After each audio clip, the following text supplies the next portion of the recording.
আমার দেশটা যদি এরকম হইতো যে সবাই যদি রমজানে নিজের পক্ষে জান্নাতকে বুকিং দিত, বুকিং না, জান্নাতকে নিজে নিয়ে আনিত, সার্টিফিকেটই নিয়ে আনিত। সহজ একটা পদ্ধতি ছিল। আমি দুনিয়ার একটা দেশে 6 বার গেছি, ওটার নাম চাঁদ। আকাশের চাঁদ কিন্তু না, আফ্রিকার একটা দেশ।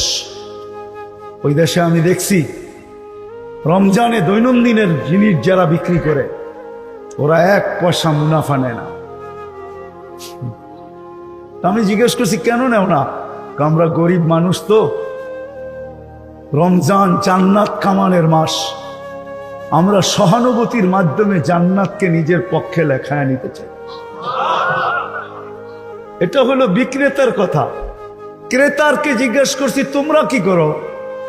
কয় আমরা ওই দামেই কিনি বটে, আমরাও জান্নাত আমাদের পক্ষে লেখায় নিতে চাই, তো আমরা কিছু বেশি পয়সা হাদিয়া হিসাবে তাকে দিয়ে আসি। 10 টাকা দাম, 12 টাকা 2 টাকা তাকে হাদিয়া দেই। লাভ না কিনা? কিনা লাভ পাইলো না? পাইলো না? জান্নাত দুজন পাইলো না? পাইলো না? আপনারা কি সার্টিফাই করেন জান্নাত দুজন পাইলো না? পাইলো না? হায় আফসোস, আমার জাতি যদি এরকম হতো। ক্রেতা যদি এই মনোভাব নিয়ে যাইত যে বিক্রেতা নিজের দামে, যেই দামে কিনা ওই দামে বিক্রি করবে, কিন্তু আমি কিনবো বটে, কিন্তু আমি কিছু বেশি পয়সা তাকে হাদিয়া দিয়ে আসবো, সহানুভূতি দেখাবো। দোয়া করেন আমার দেশটা যেরকম এরকম হয়। চান আপনারা? আমার দেশটা যদি এরকম হইতো তাহলে মনে হয় বুকটা ভরা যেত। যে মানুষটা সৃষ্টির সেরা, যাকে আল্লাহ এত ভালোবাসে, ওই মানুষটার একটা কথা ভাবা উচিত। এটাই আমার শেষ কথা, ভাবা উচিত, আমাদের চিন্তা করা উচিত। দুনিয়ায় আমাদের অবস্থান যেমনই থাকুক না কেন, অবস্থান তো বোঝেন, পজিশন তো বোঝেন, যেমনই থাকুক না কেন, কুড়ের ঘরে থাকুক আর অট্টালিকায় থাকুক, উঁচা চেয়ারে থাকুক আর নিচা চেয়ারে থাকুক, আর চাই অফিসের গেটেই থাকুক, অবস্থান কিন্তু অফিসের গেটেও আছে, ঠিক না? কি শব্দটা বললাম না আমি? ঠিক না? আবার টেবিলে টেবিলেও অবস্থান আছে, ঠিক না? এক টেবিল থেকে আরেক টেবিল, এটাও শব্দটা বললাম না আমি। শব্দটা বললে বলতে পারি, কিন্তু বললাম না। দুনিয়ায় অবস্থান যেমনই থাকুক, আমরা কিন্তু যার কাছ থেকে আসছি তার কাছে চলে যাব, অচিরেই যাব। যে কখন যাব এটাও জানি না। যদিও দুনিয়া বলে অনেক যে আমরা শিক্ষায় অনেক উন্নত, আমিও মানি শিক্ষায় অনেক উন্নত, টেকনোলজিতে আমরা অনেক উন্নত, আমিও মানি। দুনিয়া আজকে টেকনোলজিতে অনেক ঊর্ধ্বে, আমি মানি। কিন্তু আজ পর্যন্ত মেশিন আসে নাই কে কখন যাব এটার জানার কোনো ইঙ্গিত পাওয়ার, জানা তো দূরের কথা, কোনো ইঙ্গিত পাওয়ার মেশিনও আজ পর্যন্ত আসেনি। আমরা কিন্তু চলে যাব, যার কাছ থেকে আসছি তার কাছে চলে যাব। কে কখন যাব এটা কারো জানা নাই। আমি কি আমার অফিস থেকে যাব, না আমি আমার বাড়ি থেকে যাব, না আমি আমার ঘর থেকে যাব, না রোড থেকে যাব, না হাসপাতাল থেকে যাব, কে কোথায় কোন জায়গা থেকে যাব আমরা জানি না। ইঙ্গিত পাওয়ার মতো কোনো মেশিন আসে নাই। দুনিয়া উন্নত বটে আমি মানি, কিন্তু এইখানেও দুনিয়া অনুন্নতই বলা যায়। অজ্ঞ থেকে অজ্ঞ, যে দুনিয়া জানে না ভূমিকম্প কখন আসবে, ঠিক না? এই দিকে যদি তাকাই তো মনে হয় পশুও আমাদের চেয়ে বেশি বিজ্ঞ। প্রাণী কিন্তু জানে কখন ভূমিকম্প আসবে, প্রাণী কিন্তু সিগন্যাল পায় না? পায় না? মানেন আপনারা? না মানেন না? কিন্তু সৃষ্টির সেরা জীবটা জানে না যে ভূমিকম্প কখন আসবে। হ্যাঁ, আসে, মাটিতে শোয়া রেখা চলে যায়, ঠিক না? প্রতিরোধ করার কোনো ক্ষমতা আমাদের হাতে থাকে না। থাকে? তো যেই মানুষটা জানে না কখন যাবে, শেষ কথা কিন্তু ভালো মতে ধ্যান দিয়ে শুনতে হবে, তাহলে দিলে কাটতে পারে। আমার অবস্থান দুনিয়াতে যেমনই হোক না কেন, যার কাছ থেকে আসলাম, যার কাছে চলে যাব, যিনি আমাকে আকর্ষণের পাত্র বানায় ফুটায় তুললেন, একটু ভাবি, চিন্তা করি যে ওই আল্লাহর কাছে আমার অবস্থান কতটুকু। এটা আমাদের ডেলি সকাল বিকাল ভাবা উচিত ছিল যে আল্লাহর কাছে আমার অবস্থান কতটুকু। মনে হয় বুঝাইতে পারি না। আল্লাহর রসুলের কাছে আমার অবস্থান কতটুকু, আল্লাহর রসুলের কাছে আমার অবস্থান কতটুকু। কিন্তু ওইখানে তো বাজার একটাই হবে, একটাই বাজার হবে, সত্য এটাই, কসম খোদা, ওইখানে বাজার একটাই হবে। আজকে হাজারো বাজার, নাইলে কবি কেন বলতেন ইস দুনিয়া মে হাজারো মালি থে। মালি বুঝেন? আমরা প্রত্যেকেই কিন্তু তার পরিবারে একজন মালি, অভিভাবক একজন কি, আমার পরিবারটা একটা বাগান, আমি একজন মালি, ঠিক না? সত্য তো? হ্যাঁ, আমি অফিসের সবচেয়ে বড় অফিসটা একটা বাগান, আমি একজন মালি। তো কবির কথাই সত্য, इस दुनिया में हजारों करोड़ों लाखों माली थे, सिकंदर जब गया तो दोनों हाथ खाली थे। সিকান্দর যখন চলে গেছে তো দুই হাত খালি ছিল। সত্য এটাই, আমাদের আপনজন যারা চলে গেছে তারা কি নিয়ে গেছে আমাদের চোখের সামনে। মেরে আজিজও, রাগ হয় না আমার উপরে, কেউ অপব্যাখ্যা করেন না, নেটে খুঁজলে এখনো পাওয়া যাবে। করোনা লগলে মানুষ এই চিৎকারও দিছে যে আমার এন্টার প্রপার্টি আমি লেখা দিব তোমাদের নামে, শুধু আমাকে স্বাভাবিকভাবে দুটা শ্বাস নিতে দাও। সত্য তো? শুধু স্বাভাবিক আমাকে শ্বাস নিতে দাও। হাজারো কোটি টাকা রেখা গেছে, সন্তান কবরস্থান চিনে কিন্তু কবর চিনে না। জানাজা কাফন দূরের কথা, করুণায় মারা গেছে বুদায় শেষমেশ বাপের চেহারা পর্যন্ত দেখে নাই, মার চেহারা পর্যন্ত দেখে নাই। আসেন দুনিয়ালারা, আমাদের আপনজন যারা কবরে চলে গেছে তারা কি নিয়ে গেছে আমাদের চোখের সামনে। আমি বলবো দুনিয়া সস্তা দামের কাপড়টা নিয়ে গেছে, এটাই আমরা চোখে দেখছি। আমল তার সাথে কি আছে ওটা আমরা দেখিও নাই, আর টেকনোলজি আসেও না।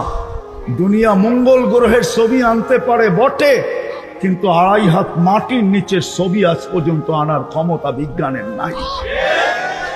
চাঁদে পা রাখা যায় বটে, আমি মানি, আমি দুনিয়া কুইরা বলতেছি, আমি এটা মানি, আমি এটা ডিনাই করি না, মানি। চাঁদে পা রাখা কেন, বাড়িও বানানো যায়, কিন্তু 2.5 হাত মাটির নিচের ফুটেজ আনা যায়, খবর দেওয়া যায় না, খবর আনাও যায় না, মাত্র 2.5 হাত নিচে। সত্য এটা। কি নিয়ে গেছে এটা আমাদের চোখের সামনে, কি তার সাথে আছে আমরা জানি না। বিদায় আসেন, এই মাহফিল সার্থক যদি আজকে আমরা এখান থেকে ভাবতে ভাবতে উঠি যে দুনিয়ায় আমার পজিশন যাই হোক, আইডি আমার জেবে যেমনই হোক, শুধু তো নাগরিকত্বের আইডি আমাদের জেবে নাই এমন না, আরো কিছু আইডি আমাদের জেবে থাকে, ঠিক না? পেশাগত আইডিও থাকে, আবার পদবিগত আইডিও থাকে, ঠিক না? এটা নিয়ে আমার কোনো সে নাই, আমি এটা নিয়ে আলোচনা বা সমালোচনাও করতে চাই না, এটা আমার বিষয়ই না। আমি আপনাদেরকে ভাবাইতে চাই, কাল যে চলে যাব আল্লাহর কাছে আমি পজিশন কতটুকু অর্জন করলাম, এটা আমাদের ভাবা উচিত। মানুষের ভিতরে আল্লাহ এরকম এরকম জিনিস সেট করছেন, এইখানে এরকম আইসি সেট আছে, এরকম প্রোগ্রাম সেট আছে, এখানে এরকম প্রোগ্রাম। মানুষ যখন ভাবতে থাকে তো বিকাশ ঘটতে থাকে, বিকাশ। আবার টাকা বিকাশ করা বুঝেন না, মানুষ যখন ভাবে তো আল্লাহ বিকাশ ঘটায় দেয়, এইখানে এরকম প্রোগ্রাম সেট করা আছে। আর যদি না ভাবে, ইচ্ছা স্বাধীনতা পায়া যদি না ভাবে কালকে কি নিয়ে যাব, আল্লাহর কাছে পজিশন কতটুকু, এটা যদি না ভাবে, মৃত্যুর পর নিয়ে যদি না ভাবে, তাহলে ইচ্ছা স্বাধীনতা কারণে এতটুকু হারায় যে যা খুশি তা চিন্তা করতে পারে। আল্লাহ ইচ্ছা স্বাধীনতা দিয়েছেন বিদায় আল্লাহ যা খুশি তা চিন্তা করতে দেন, যা খুশি তা লিখতে দেন, যা খুশি তা বলতে দেন, যেমন খুশি তেমন চলতে দেন। নাহলে আপনি ভাবেন 24 ঘন্টা অক্সিজেন খান নেন, নেন কোনটা? পিওর, ঠিক না? ছাড়েন কোনটা? কি দূষিত, ঠিক না? আচ্ছা, আপনারা তো পুরা এই বাংলাদেশের সচিবালয়ের লোক, ঠিক না? হার্ট অফ বাংলাদেশ, ঠিক না? একটা প্রশ্ন করি, আমাদের ছাড়া আর নেওয়ার ভিতরে ডিস্টেন্স কতটুকু, দূরত্ব কতটুকু, কতটুকু সময় নেয়, কতটুকু? আচ্ছা বলেন না কতটুকু? আচ্ছা 1 সেকেন্ড মাইনা নিলাম, ঠিক না? কি যুবক? কিন্তু 1 সেকেন্ডও না, এটা জানি আরেকটা কি শব্দ আছে, হ্যাঁ, মিলি সেকেন্ড, ঠিক না? আচ্ছা বলেন, আপনি নিলেন কোনটা, ছাড়লেন কোনটা, মধ্যখানে দূরত্ব কতটুকু? হাফ সেকেন্ড, ঠিক না? এই হাফ সেকেন্ডের ভিতরে যে দূষিতটা ছাড়লেন, এটাকে আবার রিফাইন করে পিওর আপনাকে কে কইরা দেয়? আমাকে বলেন, কে কইরা দিল?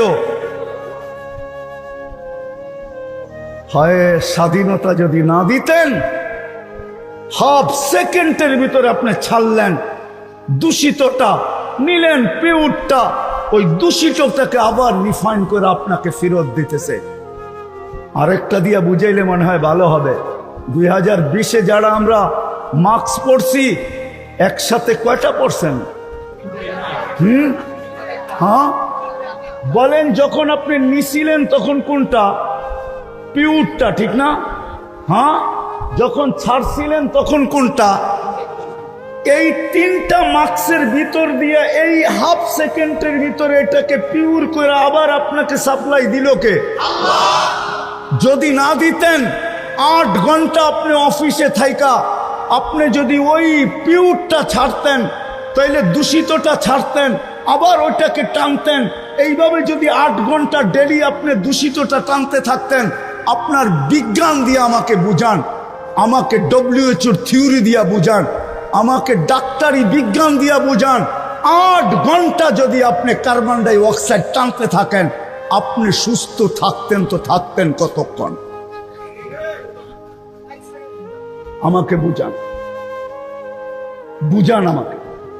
আমি কোরআন হাদিস বুঝি না, আমি থিওরি বুঝি, আমাকে বুঝান। রাগ হয়ে যায় না। আল্লাহ আমাকে দুনিয়াটা ঘুরান, আমার চোখে অনেক কিছু দেখা আছে। তা হাদিসে নেয়ামত বলতেছি, আগেও বলছি, এখনো বলতেছি, 7 মহাদেশ আমি দেখা পেয়েছি। আপনাদের উন্নীত কোনো বিশ্ব নেই যেখানে আমি না গেছি, আমার পায়ের দাগ না আছে। আমি চিনি সব, আমাকে অনেক কিছু বুঝাইতে হবে না। যে আল্লাহর অক্সিজেন 24 ঘন্টা নেই, পিওর নেই, আর দূষিত ছাড়ি, হাফ সেকেন্ডের ভিতরে ওটাকে আল্লাহ পিওর করে আবার আমাকে সাপ্লাই দেয়। স্বাধীনতা যদি না দিতেন, আপনি আল্লাহর বিরুদ্ধে ভাবতেন, তাই না? এটা কার? কে দিছে এটা? জানেন কি এখানে রাখা আছে? ছোট একটা মগজ দেখলে কি হবে? 5 লক্ষ কিলোমিটার তার দিয়ে এটাকে বেঁচাইছেন আল্লাহ। আপনার বিজ্ঞানকে জিজ্ঞাসা করেন, এই ব্রেনটা 5 লক্ষ কিলোমিটার তার দিয়ে বেঁচানো। আপনার বিজ্ঞান আমার সাথে একমত হবে। পিন দাঁড়া করে রাখতে যতটুকু জায়গা লাগে, এটার ভিতরে ফুল একটা কম্পিউটার সেট করা আছে। একজন মানুষের ব্রেনে যতটুকু কম্পিউটার আছে, 800 কোটি মানুষের একদিনের খাবার হয়, যদি এটাকে যান্ত্রিক পার্টস হিসাবে বিক্রি করা হয়। সার্চ দিয়ে আপনার বিজ্ঞান থেকে জিজ্ঞাসা করেন। আপনি আল্লাহর বিরুদ্ধে ভাববেন, আল্লাহর বিরুদ্ধে লিখবেন, আল্লাহর বিরুদ্ধে বলবেন, যেমন খুশি তেমন চলবেন? 24 ঘন্টা অক্সিজেন দিবে আপনাকে আল্লাহ? কয় লিটার দেয় ডেলি? 550 লিটার ডেলি নেন, মাসে 16,500 লিটার নেন। ডেলি সুস্থ রাখার জন্য আপনার কিডনি, আমার কিডনিকে পার 40 মিনিটে একবার আল্লাহ কুদরত দিয়া ডায়ালিসিস করে। পার 40 মিনিটে একবার আপনার কিডনি ডায়ালিসিস হয়। আপনাদের বিজ্ঞান, আমাদের বিজ্ঞান 4 ঘন্টা লাগে একবার ডায়ালিসিস করতে। 7 দিন টানা, 7 দিন ডায়ালিসিস করার মেশিন এখনো আসে নাই। উর্দে 5 দিন পারে, 5 দিন। তাও সিরিয়াস হলে ডেলি করে 36 বার কিডনি ডায়ালিসিস। আপনি আল্লাহর বিরুদ্ধে ভাববেন, আল্লাহর বিরুদ্ধে লিখবেন, আল্লাহর বিরুদ্ধে বলবেন, যেমন খুশি তেমন চলবেন। শুধু ইচ্ছা স্বাধীনতা দিছেন। নাযিরুন কাইফা তা'মালুন, শুধু তাকায় তাকায় দেখতেছে করতেছি কি। ইন্নী মাকুম মিনাল মুনতাযিরিন ফান্তাযিরু ইন্নী মাকুম মিনাল মুনতাযিরিন। তোমরা অপেক্ষায় আছো, আমিও অপেক্ষায় আছি। শুধু সীমা রেখায় পা দিতে দেরি। ইদা যা আজালু, সীমা রেখায় পা দিতে দেরি। আখাযনাহু বাগতাতান, তোমাকে ছোমাইরা উঠাইতে দেরি করব না। যদি আমরা চিৎকার দিয়া বলি মালিক, চতুর্দিকে আমাদের টেকনোলজি দ্বারা আমরা প্রতিরোধ গড়ে তুলব, তো সমগ্র সৃষ্টির 50,000 বৎসর আগে আল্লাহ কোরআন লেখা, কোরআনে ঘোষণা দিয়া দিছেন অলাউফি বুরুজিম মুশাইয়্যিদা। যত প্রতিরোধ করো এর ভিতর থেকে আমরা উঠায় নিয়ে আসব। তোমার প্রতিরোধ খবরই পাবে না। আজ পর্যন্ত কারো সিসি ক্যামেরায় মালাকুল মউতের ফুটেজ আসে নাই, আর কোনো দিন আসবে না। চাই আপনি হোবল ফিট করেন, হোবল চিনেন? নাসার সবচেয়ে বড় দূরবীনও যদি ফিট করা হয়, তারপরে মালাকুল মউতের ফুটেজ নিয়ে আসতে পারবে না। পারবে? হ্যাঁ, ইম্পসিবল। আল্লাহ বলে আমরা উঠায় নিয়ে যাব, উঠায় নিয়ে যাব। আজকে স্বাধীনতার কারণে যদিও তুমি মানো না, তোমাকে কিন্তু আমরা বায়োমেট্রিক কইরা তারপরে পাঠাইছি। রাগ হয়ে যাবে? আমরা বায়োমেট্রিক হয়ে আসছি। বায়োমেট্রিক তো দুনিয়া শিখলো জুমা 8 দিন। আল্লাহ আমাদেরকে বায়োমেট্রিক কইরা পাঠাইছেন। হুজুরদেরকে জিজ্ঞাসা করেন, কোরআনে আছে কিয়ামতের দিন তোমার আঙ্গুলের ছাপ তোমাকে মিলায় দিব। ঠিক না? তোমার আঙ্গুলের ছাপ তোমাকে, তাইলে বায়োমেট্রিক করেই আপনাকে পাঠাইছে, এত চিন্তার কারণ নাই। আপনি আজকে স্বাধীনতা পায়া যা খুশি তা বলেন, অসুবিধা নাই, মিলাইয়া দিবে আল্লাহ। সাদা কাগজে সিগনেচারও রেখা দিছেন আল্লাহ। আলাস্তু বিরাব্বিকুম ক্বালু বালা, এটা সাদা কাগজে সিগনেচার। আল্লাহ বলছে আমি রব না? বলছে হ্যাঁ। তো মানতেও বাধ্য করবে। এই জন্যই কোরআন বলে একদিন আসবে যখন সব মিলাইয়া দিবে, তখন বলবে রব্বানা ইন্নানা আবসারনা ফারজি'না আমাল সালিহা ইন্না লা মুকিনুন। আল্লাহ ফিরত পাঠান, ভুল হয়ে গেছে, আর কোনোদিন হবে না। আল্লাহ চিৎকার দিয়া বলবে কাল্লা, আর কোনোদিন সম্ভব না। ভালোবাসা এতটুকু দিছিলাম, সৃষ্টির ভিতরে কাউকে দিইনি। সবগুলাই যেন উঠায় তোকে দিয়া দিছি, আর কাউকে দিইনি। সত্য এটাই। হুজুররা আমার সাথে একমত হবে। জিবরিল আলাইহিস সালাম হাফেজ, ঠিক না? যদি কেউ বলে প্রমাণ হাফেজ না, হাফেজ। যদি হাফেজ না হইতেন, উনি প্রতি রমজানে আল্লাহ রসুলের সাথে দাওয়ার করতেন কি করে? ঠিক না? হ্যাঁ, দাওয়ার করতেন তো। উনি কি আমাদের কোরআন শরীফ নিয়ে দেখে দেখে দাওয়ার করতেন নাকি? আল্লাহর রসুল থেকে শুনতেন, আল্লাহর রসুলকে শুনাইতেন, দুইজনে মিলাইতেন, কোনো ব্যবধান তো হইতেছে না। উনিও তো হাফেজ ছিলেন, ঠিক না? কিন্তু হাফেজকে যেই ঘর বাড়ি আল্লাহ দিবে, ওনাকে দিবে কিনা জিজ্ঞেস করেন।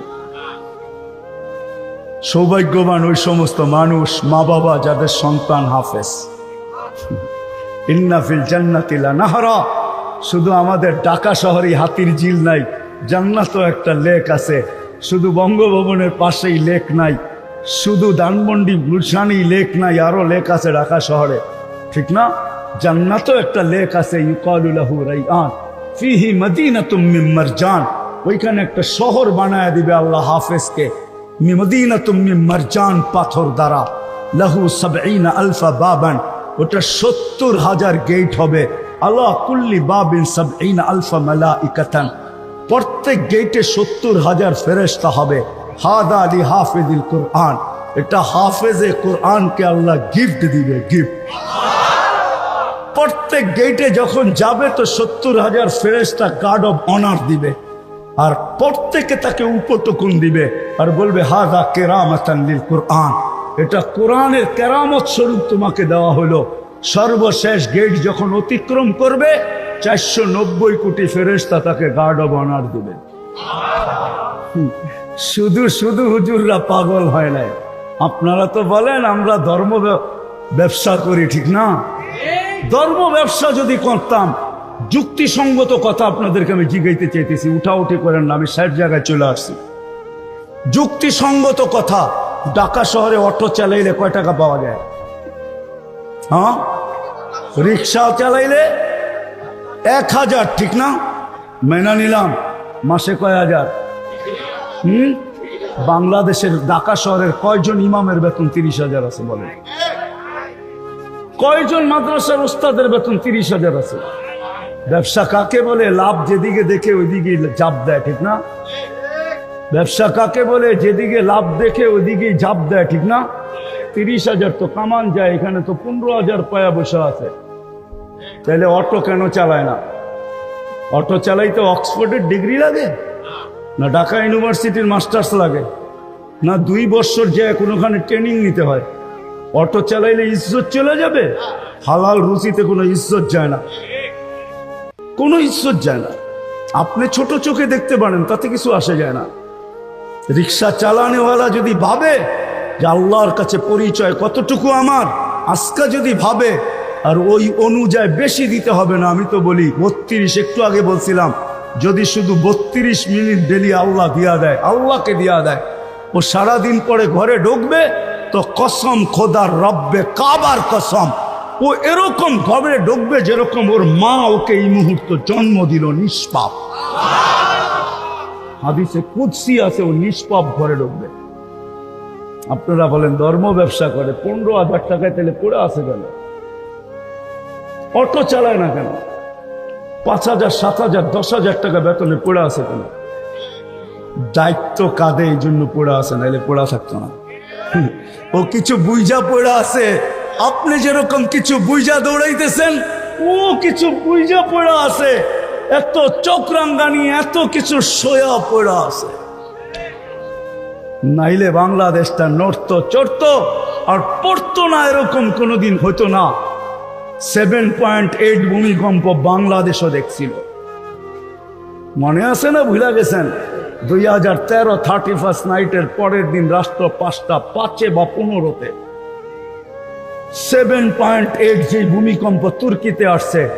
আলহামদুলিল্লাহ আমাদের দেশে একটা মাটির ঘরেও একটা সুতার দাগ দিয়া যেতে পারে না। মাটির বিল্ডিং তো বিল্ডিং, কেন জানেন? এই 30,000-এর উপরে হেফজোখানা রাত্র 4টার সময় ওঠে। 30,000 হেফজোখানার ওস্তাদরা রাত্র 4টার আগে ওঠে, আল্লাহর কালাম পড়ে আর পড়ায়। আর হক্কানি আলেমরা, আল্লাহওয়ালারা রাত্রে সেজদায় পড়ে এই সাদা লাল সবুজের এই ছোট্ট পরিধিটাকে এক আধ্যাত্মিক সুরক্ষার চাদর দিয়া ঢাইকা দেয়, যার কারণে এটা নড়ে চড়ে পড়ে না। ভূমিকম্প কম আসে না। ডিসেম্বরও 6.1 আসছিল। বাংলাদেশে 99 জন জানে না ভূমিকম্প আসছে। ওইটাও ঠিক ফজরের জামাত দাঁড়ায় তখন আসছিল। আপনারা তো বইলা বেড়ান এরা ধর্ম ব্যবসা করে। খোদার ওয়াস্তে পায়ে হাত রাখে, এমন আঙ্গুল আমাদের দিকে উঠায় না।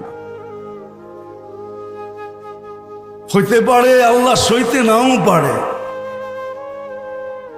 2 দিনের ব্যবধানে কিন্তু 2টা ভূমিকম্প বাংলাদেশে চলে আসছে, একটা সিলেটে, একটা টেকনাফে। একটা 4.3 ছিল, একটা 4.1 ছিল।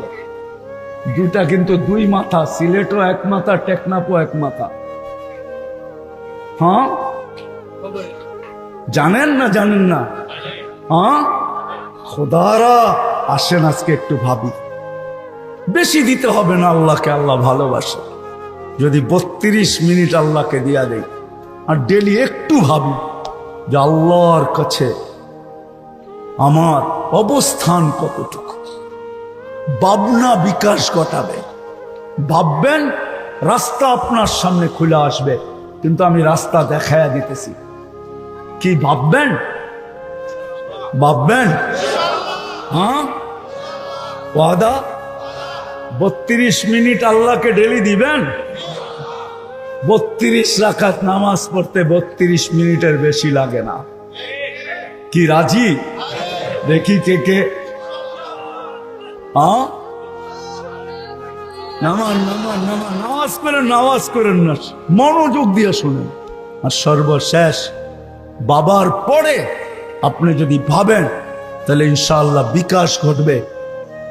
যদি নাও ঘটে তো আমি রাস্তা দেখায় দিয়া যাইতেছি।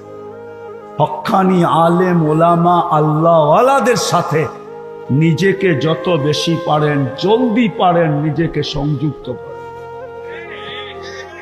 হক্কানি আলেমদের সাথে সংযুক্ত করেন, নিজেকে আল্লাহওয়ালাদের সাথে সংযুক্ত করেন। চাইলে ইনশাআল্লাহ রাস্তা আপনার সামনে খোলা চলে আসবে।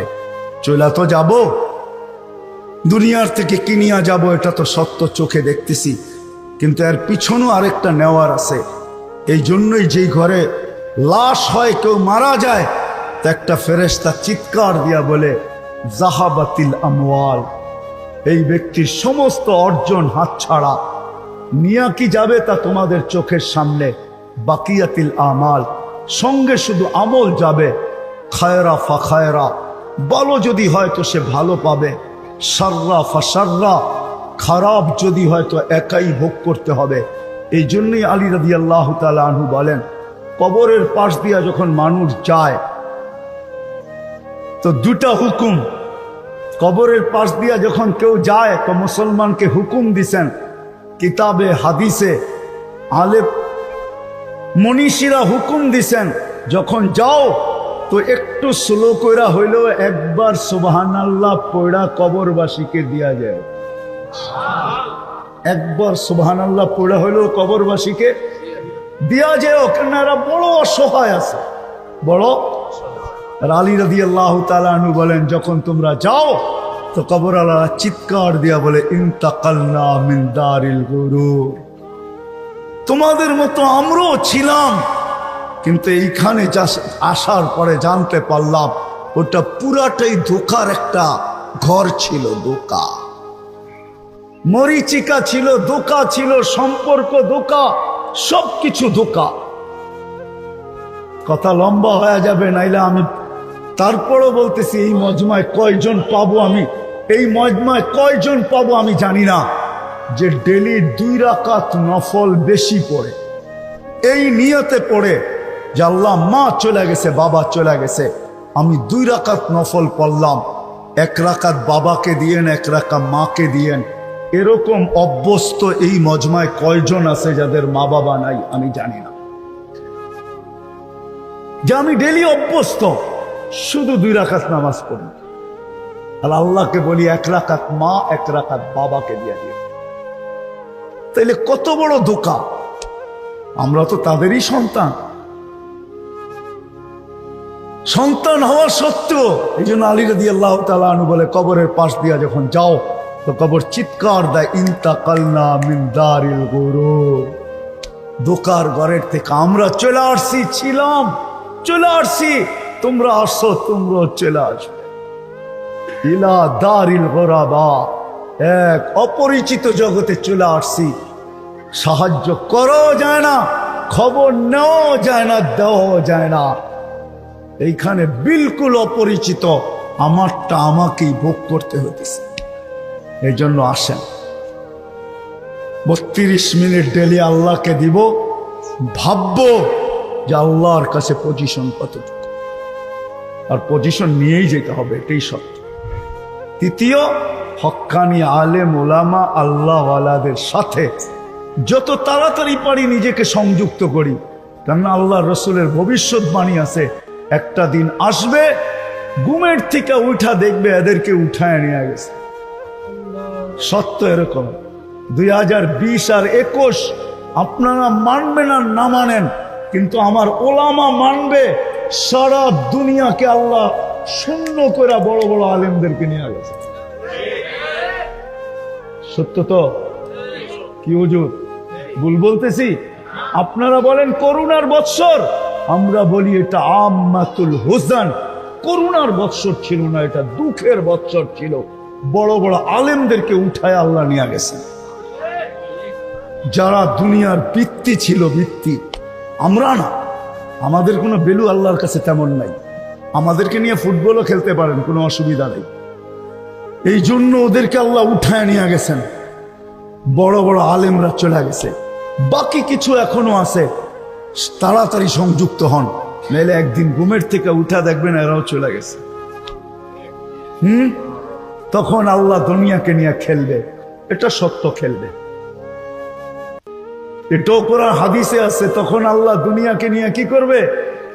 খেলবে। আল্লাহ খেলবে, খেলারও একটা শেষ আছে। অমাকারু অমাকার আল্লাহ, আল্লাহু খায়রুল মাকিরিন। আল্লাহ বলে তোমরা যতই খেলো একদিন আমিও খেলবো।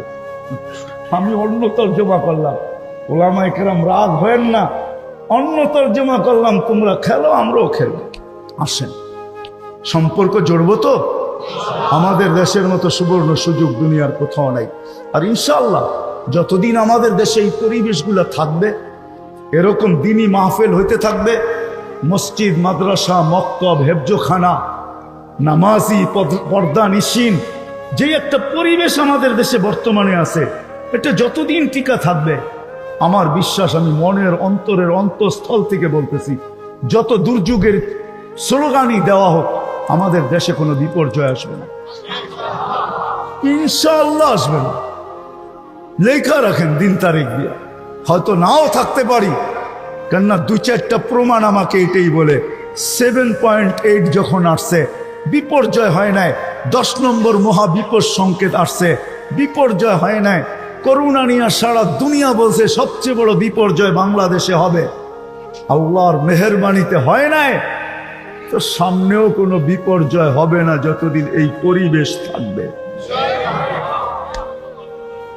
আমি ওদিন বলেছিলাম ময়মনসিংহ, আরে না কিশোরগঞ্জ, বিশেষ একটা প্রোগ্রামে, তো এক ইউনিভার্সিটির ছেলে এসে আমাকে বলতেছে টুপি খুইলা, হুজুর আমার চুলটা দেখেন তো আল্লাহর রসুলের আদর্শ মতো কাটা হয়েছে কিনা।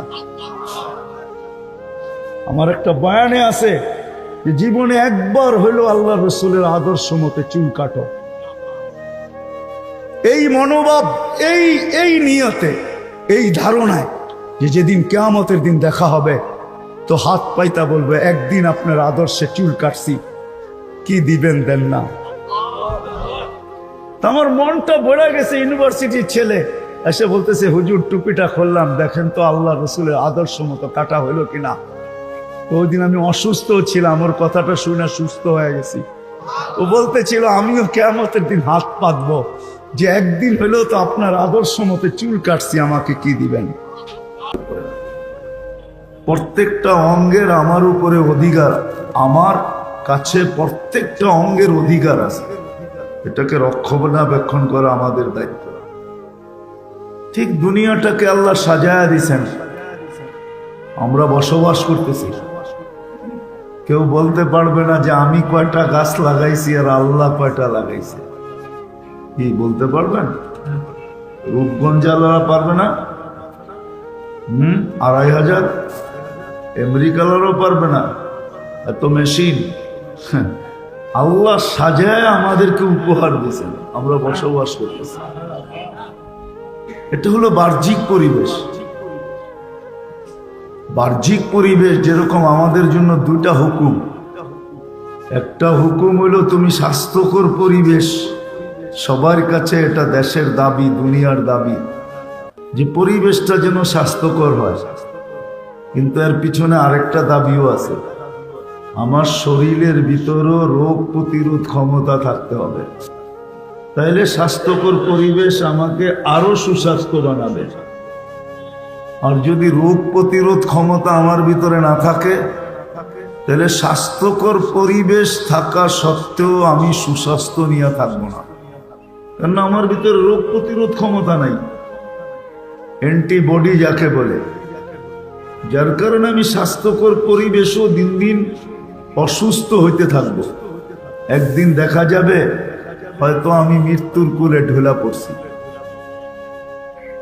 যেমন একটা উদাহরণ দিলে বুঝে আসে কিনা জানি না, দুনিয়াতে সবচেয়ে স্বাস্থ্যকর পরিবেশ থাকে হাসপাতালে, ঠিক না? কিন্তু দুনিয়াতে সবচেয়ে বেশি লোক মারা যায় হাসপাতালে। আপনি বলবেন স্বাস্থ্যকর পরিবেশে থেকে মারা গেল কি করে? তো ডাক্তার এটাই জবাব দিবে, স্বাস্থ্যকর পরিবেশ ছিল বটে, কিন্তু এর ভিতরে রোগ প্রতিরোধ ক্ষমতা ছিল না, এই জন্য দিন দিন সে জীর্ণ শীর্ণ হয়ে মারা গেছে। তদ্রুপ আমাদের এই দুনিয়াটা বাহ্যিক পরিবেশ একটা আছে, যেটা নিয়ে আমরা সারাদিন গবেষণা করি। হাজারো সংস্থা আছে যারা পরিবেশবাদী বলে নিজেদেরকে, সারাদিন এটা নিয়ে লিখতে থাকে, বলতে থাকে, সেমিনার করতে থাকে, এক এক জায়গায় যায় দেখতে থাকে পরিবেশটা কতটুকু খারাপ হলো। তো আল্লাহ যেমন আমাদেরকে এই পরিবেশটা উপহার দিয়েছেন, বাহ্যিক পরিবেশটা আজকে বিনষ্ট হইলে আমরাই করছি বিনষ্ট। সারা দুনিয়া যে জলবায়ু নিয়ে চিৎকার দিতেছে, এই পরিবেশ কিন্তু আমরাই নষ্ট করছি, আল্লাহ করেন না। আল্লাহ তো আমাদেরকে উপযোগী পরিবেশ হিসাবে উপহার দিয়েছেন, আমরা বিভিন্নভাবে এটাকে নষ্ট করছি। তো বাহ্যিক পরিবেশের সাথে সাথে যেরকম স্বাস্থ্যকর পরিবেশের সাথে সাথে অ্যান্টিবডিও থাকতে হয়, রোগ প্রতিরোধ ক্ষমতাও থাকতে হয়, এরকম বাহ্যিক পরিবেশের সাথে আরেকটা পরিবেশও লাগবে যদি আমরা বেঁচে থাকতে চাই। আরেকটা পরিবেশ লাগবে, সেই পরিবেশটা ছাড়া আমরা বেঁচে থাকবো না। পরিবেশ থেকে যাবে কিন্তু আমরা বেঁচে থাকবো না। যেটা আল্লাহ ইঙ্গিত দিছেন সেটা হলো দিন। দিনদারি যদি না থাকলো, চাই একজন ব্যক্তি হোক, যতক্ষণ পর্যন্ত একজন থাকবে ততক্ষণ পর্যন্ত এই পরিবেশটা, জগৎটা টিকা থাকবে। আর যখন এটা থাকবে না, তখন পরিবেশ যত উন্নত হোক, সত্য এটাই, যিনি তৈরি করছেন ওনার সিদ্ধান্ত এটাই যে আমরা এটাকে রাখবো না, যেটাকে কিয়ামত বলে। কেন আল্লাহ উন্নত পরিবেশ দেখেন না, আল্লাহ দিনদারিও সাথে সাথে দেখেন। শুধু পরিবেশ উন্নত হইলেই হবে না, যে শুধু পরিবেশটা উন্নত আমরা সবাই টিকা যাব, না না না, এটা ভুল ধারণা, এটা দুনিয়ার ভুল ধারণা। আজকে হয়তো প্রমাণিত হইতেছে না, কিন্তু একদিন এটা বাস্তবে প্রমাণিত হবে যে শুধু উন্নত পরিবেশ হইলেই আমরা টিকা যাব, আমরা বেঁচে যাব, আমরা বেঁচে থাকবো, এমন না। আধ্যাত্মিক একটা পরিবেশ লাগবে, যেটাকে দিন বলে, দিনের পরিবেশ লাগবে। দিনের পরিবেশ অনেক সময় দেখা যায় পরিবেশ যদিও স্বাস্থ্যকর না। যেমন আপনাকে আমি 2020-এর কাহিনী বলি। 2020-এ গুলশান, বনানী, ধানমন্ডি দেখা গেছে সবার শরীরে অ্যান্টিবডি 60%, কিন্তু আমাদের তেজগাঁও বস্তিতে অ্যান্টিবডি ছিল 75%।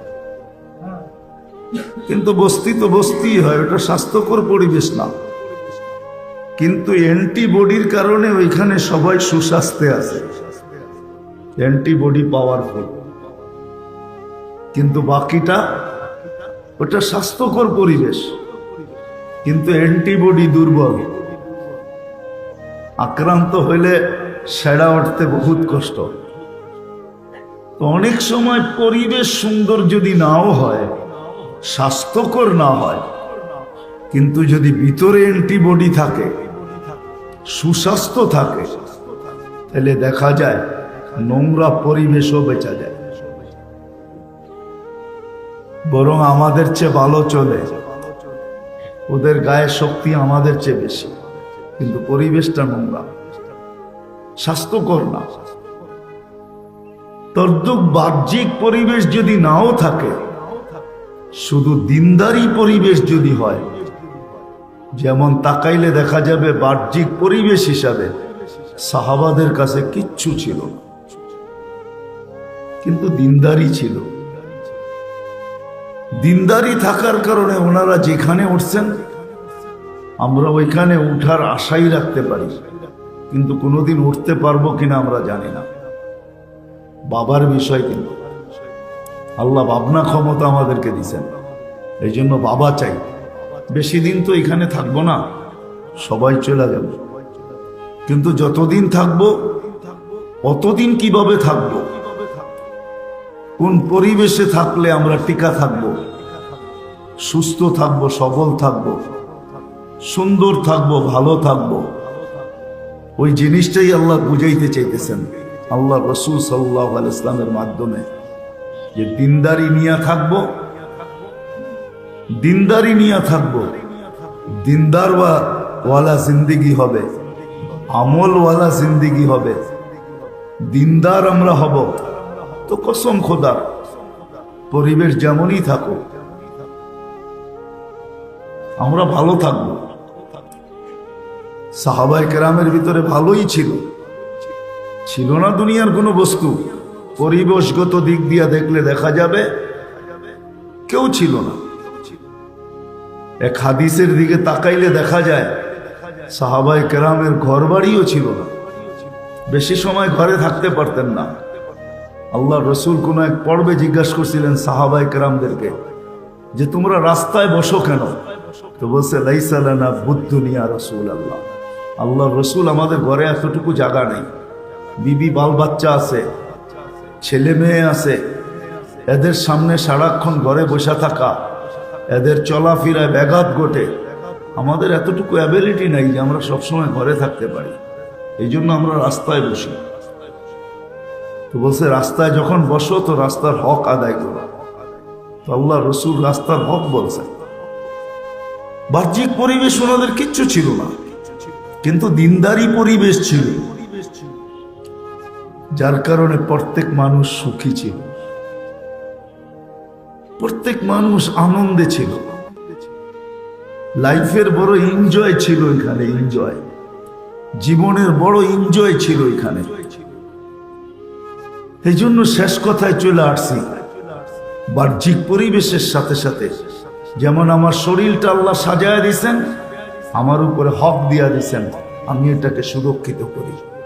বাহ্যিক পরিবেশটা আল্লাহ সাজায় দিয়েছেন, সাথে সাথে আরেকটা পরিবেশের সুরক্ষার দায়িত্ব আমাদেরকে দিয়া দিয়েছেন, সেটা হলো দিনদারি পরিবেশে।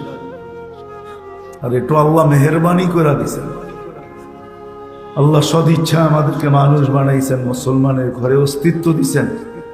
সর্বশ্রেষ্ঠ নবীর উম্মত আল্লাহ আমাদেরকে নিজের কুদরতি হাতে বাছাই করে বানাইছেন, আমরা বাছাইকৃত। কিন্তু আমরা শুধু জন্ম লগ্নে আল্লাহর কুদরতি হাতের ছোঁয়া পাই নাই, আরো দুইবার কুদরতি হাতের ছোঁয়া পাইছি। একবার হলো বাছাই পর্বে, আরেকবার হলো মনোগ্রাম, যখন আল্লাহ আমাদের উপরে লাগায়া দিছেন কুনতুম খায়রা উম্মা, এটা কিন্তু মনোগ্রাম, আমাদের গায়ে লেখা আছে, মনোগ্রাম লাগানো আছে কুনতুম খায়রা উম্মা, তোমাদের চেয়ে উত্তম উম্মত কেউ নেই। এই জন্য ফেরেশতা মাঝে মাঝে আশ্চর্য বোধ করেন, এই উম্মতের কর্ম যখন দেখেন তো ফেরেশতারা পর্যন্ত আশ্চর্য বোধ করেন। হ্যাঁ, কিতাব কাটলে পাওয়া যায় ফেরেশতাদের চোখে পানিও চলে আসে, পানিও চলে আসে। এরা ভাবে যে এই উম্মত হইয়া তোমরা এই কাজ করো, তো করো কি করে? এই নবীর উম্মত, এত বড় নবীর উম্মত তোমরা। আসলে দেখলে দেখা যায় আল্লাহ এই উম্মতকে শাস্তি দিতে চান না, বেশি পরিশ্রমও করাইতে চান না। আমার মনের কথা বলতেছি, আমার তাখায়ুল বলে এটাকে আরবিতে, আমার খেয়াল বলতেছি আমি। 2-3টা মিলাইলে দেখা যায় এই উম্মতকে আল্লাহ দুনিয়াতেও পাঠাইতে চাইছিলেন না, যে উম্মতকে বাছাই করবে আর সিধা জান্নাতে যাবে। দুনিয়াতে আসছে মনে হয় শুধু একটা প্রশ্নের থেকে বাঁচার জন্য। যদি আমরা দুনিয়াতে না আসতাম, সুহাদা আলান নাস, কিয়ামতের দিন আল্লাহ সাক্ষী হিসাবে আমাদেরকে দাঁড় করাবে আল্লাহর পাশে সমস্ত উম্মতের উপরে, কোরআন বলে। কিন্তু এখানে প্রশ্ন হইতো যে এরা তো দুনিয়াই দেখে না, এরা আমাদের বিরুদ্ধে সাক্ষী দিবে, তো দিবে কি করে? আল্লাহ মনে হয় এই জন্যই আমাদেরকে দুনিয়াতে ছোট একটা জীবন দিয়ে শুধু পাও লাগানোর জন্য পাঠাইছেন, পাও লাগানোর জন্য।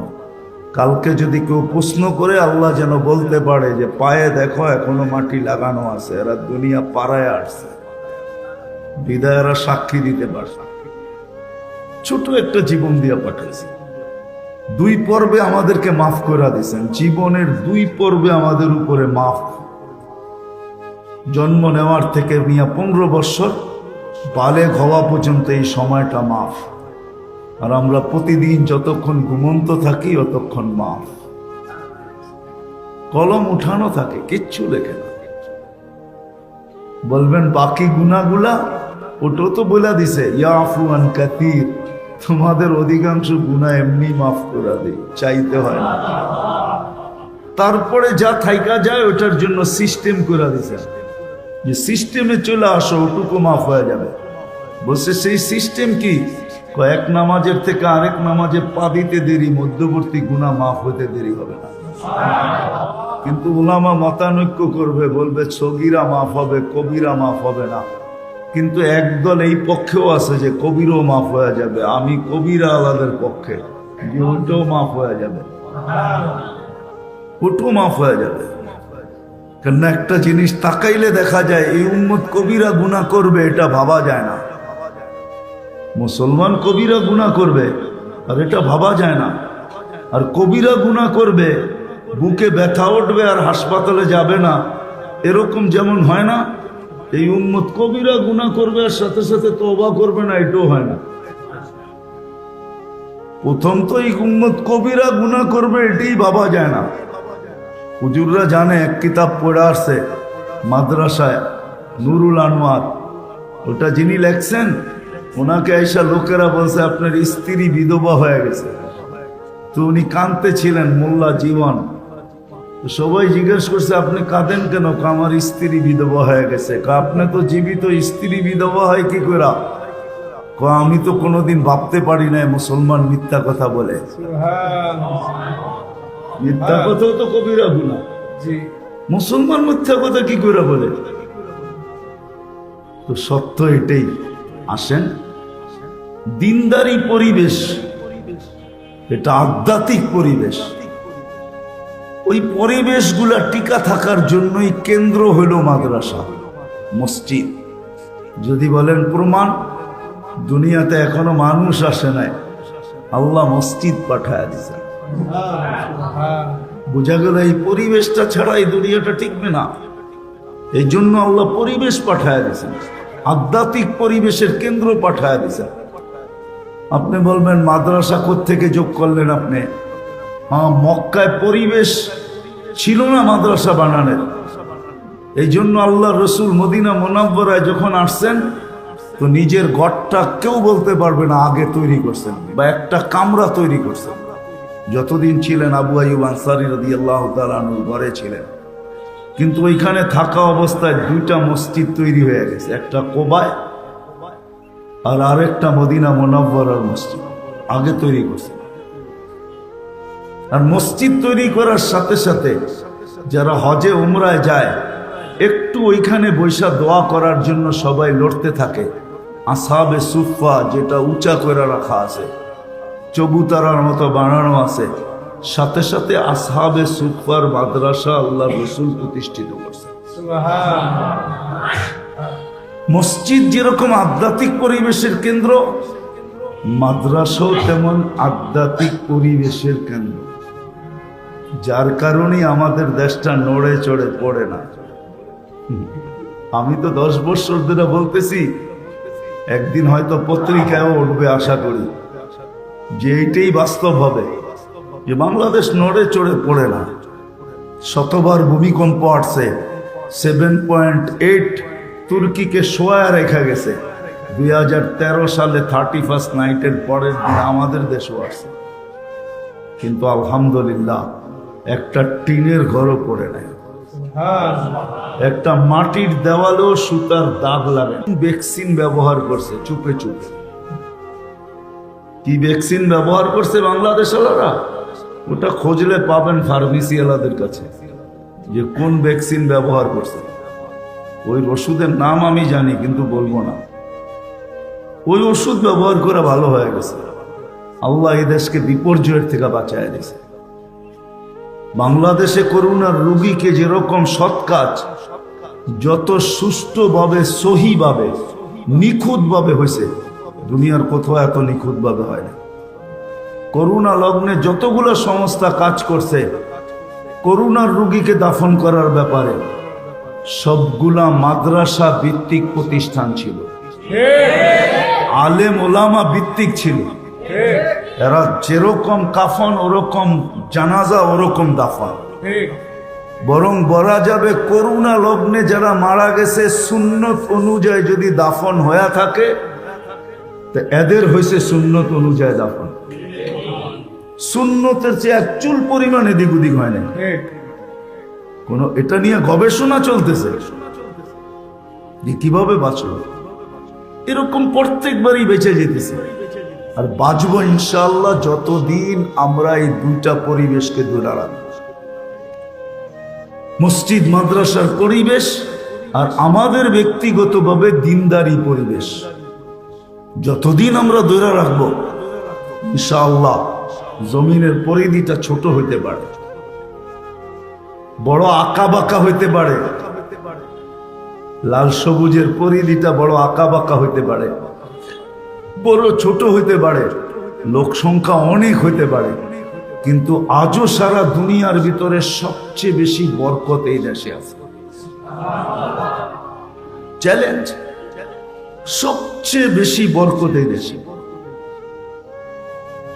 বুলতায় দুপুরে 100 টাকা দিয়ে পেট ভরে খাওয়া যায়, যায় না? না যায় না? আরে যায় মিয়া, ঢাকা আসেন, আমি খাওয়াই দিই আপনাকে 100 টাকার তেহারি যদি আপনি খাইতে পারেন। চলেন ফেরিতে 150 টাকা দিয়ে পেট চুক্তি খাবেন, ফেরিতে চলেন, ইলিশ মাছের দাম দিবেন, বাকিগুলা সব ফ্রি।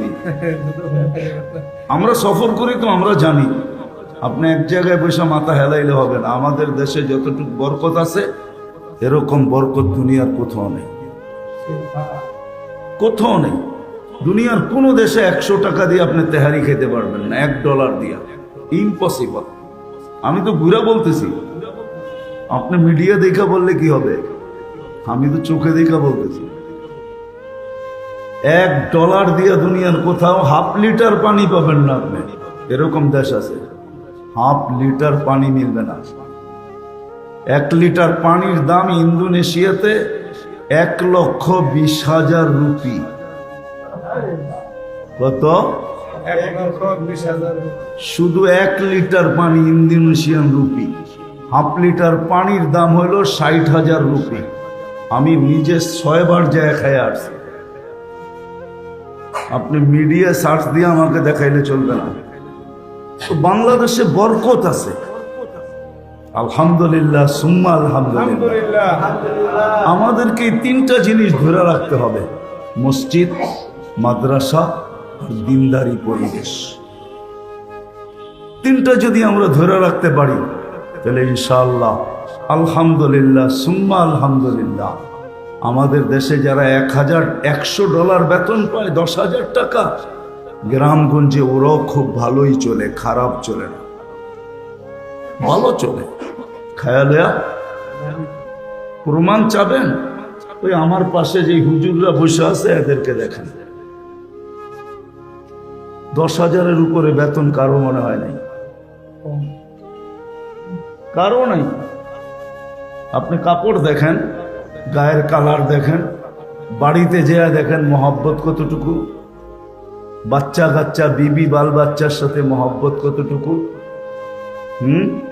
আর অন্য জায়গায় যা দেখবেন বিন্দুও নেই, মা বাবা বৃদ্ধাশ্রমে, আর ওনাদের মা বাবা সারা রাত্র ওনাদের জন্য দোয়া করে। ছেলে সন্তানের সাথে আছে, বউ সারা দিন চাতকের মতো তাকায় থাকে মাসের 3 দিনের ছুটিটা কবে পাবে আর বাড়িতে কবে আসবে। আর অনেকজনের আছে বাড়িতে গেলে ঝাড়ু লইয়া বলে তুই আইসস কি লেগা, না আইলি তো ভালো আসিল। এদের দিকে দেখেন, বরকত যে নাই আপনি অস্বীকার করেন কোত্থেকে। হুজুরদের দিকে দেখেন কত বরকত, 8,000-এ এত বরকত যেটা 8 লক্ষতে নাই, 10,000-এ এত বরকত যেটা কোটিতে নাই। সত্য না? হ্যাঁ, আলহামদুলিল্লাহ। আল্লাহ এই দেশটায় বরকত রাখছেন শুধু 3টা পরিবেশের কারণে। আসেন আমরাও আবার আজকে প্রতিজ্ঞাবদ্ধ হই সবাই যে এই 3টা পরিবেশকে আমরা টিকায় রাখবো, মসজিদ, মাদ্রাসা আর দিনদারি। রাখবো তো সবাই? সত্য না? বাত হাত উঠে সবাই বলতে চাইতেছে না। আল্লাহ কবুল করো। সামনে রমজান আসতেছে, হয়তো কাল না হইলে পরশু হবেই, পরশু না হইলে তো শুক্রবারে হবেই। বড় বরকতের মাস আসতেছে, সহানুভূতির মাস। 1 গ্লাস না 1 ঘোট পানি দিয়েও যদি সহযোগিতা করতে পারি, সহানুভূতি দেখাইতে পারি, তাহলে আমাদের উচিত একজন আরেকজনকে এই সহানুভূতিটা দেখানো। 1 ঘোট পানি দিয়ে হইল ইনশাআল্লাহ করবো তো ইনশাআল্লাহ। আল্লাহ আমাদের সবাইকে আমল করার তৌফিক দান করেন। ওমা আলাইনা ইল্লাল বালাগ। দোয়া করতে হবে। আল্লাহুম্মা লাকাল হামদ কামা ইয়ানবাগি লিজালালি ওয়াজহিকা ওয়া আযীমি সুলতানিক। সাল্লি ওয়া সাল্লিম ওয়া বারিক আলা হাবিবিকা মুহাম্মদ। আয় আল্লাহ, সূর্য ডুবতে চলছে, জানি না আজকে হয়তো সৌদিতে রোজার চাঁদও উঠতে পারে। আজকে না উঠুক, কালকে তো উঠবেই মালিক। দুনিয়ার কোন প্রান্তে রোজা শুরু হবে আজকে আমরা জানি না। যদি শুরু হয়ে যায় তাহলে তো বরকতের চাদর আয় আল্লাহ পড়ানো শুরু হয়ে যাবে। আয় আল্লাহ, এই ডুবন্ত বেলায় আমরা হাত তুলছি, সূর্য একটু পরেই ডুববে। আল্লাহ আমাদের গুনাহগুলাকে নিয়ে যেন ডুবা যায়, এতটুকু তো এই মুহূর্তে চাবো যে আমাদের গুনাহগুলা যেন নিয়ে ডুবা যায়। আল্লাহ এই আয়োজন যেন আজকে কবুল হয়, আয়োজনকারীরা যেন কবুল হয়, সাহায্য সহানুভূতিকারীরা যেন কবুল হয়। আয় আল্লাহ, এই কেন্দ্র যেন বরকতময় হয়, এটা যেন কবুল হয়, এই মাদ্রাসা কবুল হয়, উস্তাদ কবুল হয়, ছাত্র কবুল হয়, এর সাথে মদিনার মক্কা মুনাওয়ারার সংযোগ হবে, 2 জায়গার নূর এখানে স্থানান্তর হবে, এই এলাকার ভিতরে পতিত হবে। আল্লাহ পুরা এলাকা যেন আজকে কবুল হয়ে যায়, এলাকা যেন কবুল হয়ে যায়। আল্লাহ এত বড় মেহেরবানি করছো তুমি, মানুষ সদিচ্ছায় বানাইছো, মুসলমানের ঘরে সদিচ্ছায় পাঠাইছো, নিজের কুদরতি হাতে বাছাই করে উম্মতে মুহাম্মদী বানায়া দিছো। হায় আল্লাহ, মৃত্যুর পরে আমাদেরকে কাঠগোড়ায় দাঁড় করায়, আপনি আমাদেরকে মাফ করে দেন, উম্মতে মুহাম্মদীকে মাফ করে দেন। আয় আল্লাহ, আয় আল্লাহ, রমজান আসতেছে, আয় আল্লাহ ধনীদের দিলের ভিতরে গরিবদের জন্য সহানুভূতি পয়দা করে দেন, প্রত্যেক মানুষকে আরেকজনের জন্য সহানুভূতি পয়দা করে দেন। আমরা প্রত্যেকে যেন একজন আরেকজনকে সহানুভূতি দেখাইতে পারি, রমজানে যেন সর্ব লাইনে সহানুভূতি দেখায়া তোমার কাছ থেকে জান্নাত লেখায় নিতে পারি, গুনাহগুলা মাফ করে নিতে পারি, মাগফিরাতের চাদর যেন পড়তে পারি, জাহান্নাম থেকে মুক্তির পরওয়ানা যেন পাইতে পারি। হায় আল্লাহ, যারা অসুস্থ আছে তাদেরকে শেফায়ে কামেলা আজেলা মুস্তামিররা নসিব করেন। হায় আল্লাহ, এই মাদ্রাসাকে কবুল করেন, এর উস্তাদদেরকে কবুল করেন, ছাত্রদেরকে কবুল করেন। এদের জরুরত থাকলে আয় আল্লাহ খাজানায়ে গায়েব থেকে পুরা করা দেন, খাজানায়ে গায়েব থেকে পুরা করা দেন। আয় আল্লাহ, এই মজমা অবেলা চলে আসছে, আয় আল্লাহ বিশাল মজমা, এইখানে যারা আসছেন বা যারা আসেন নাই, আয় আল্লাহ পুরা থানাকে আপনি কবুল করেন, পুরা থানাকে কবুল করেন, পুরা দেশকে কবুল করেন। আমাদের বাংলাদেশকে সমস্ত বিপর্যয়ের থেকে হেফাজত করেন, সমস্ত আসমানি জমিনে বিপর্যয়ের থেকে হেফাজত করেন, সমস্ত বিপর্যয়ের থেকে আমাদেরকে সুরক্ষিত করেন। ওয়াসাল্লাল্লাহু তাআলা আলা খায়রি খালকি মুহাম্মাদি ওয়া আলিহি ওয়া সাহবিহি আজমাইন বিরহমাতিকা ইয়া আরহামার রাহিমিন।